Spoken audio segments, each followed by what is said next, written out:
ఖమ్మం జిల్లా వైరా రిజర్వాయర్లో మట్టి దందా కొనసాగుతోంది. రిజర్వాయర్ నుంచి నల్లమట్టి తవ్వి రియల్ ఎస్టేట్ వెంచర్లకు, ప్లాట్లకు వేలాది ట్రిప్పులు మట్టిని అమ్ముకుంటున్నారు అక్రమార్కులు.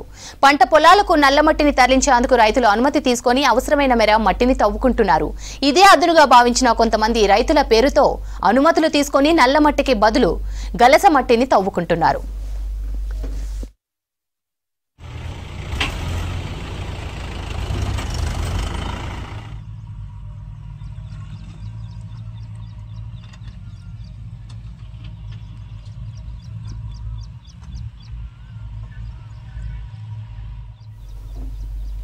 వైరా రిజర్వాయర్లో 30,000 క్యూబిక్ మీటర్ల మట్టిని తరలించేందుకు అధికారులు అనుమతి ఇచ్చారు. అయితే వైరా, కొణిజర్ల, తల్లాడ మండలాలకు చెందిన కొందరు దళారులు జేసీబీకి 150 రూపాయలు, ట్రాక్టర్ ట్రిప్పుకు 300 డబ్బులు చెల్లిస్తే అదే మట్టిని 1000 రూపాయలకు అమ్ముతూ ప్రభుత్వ ఆదాయానికి గండి కొడుతున్నారు.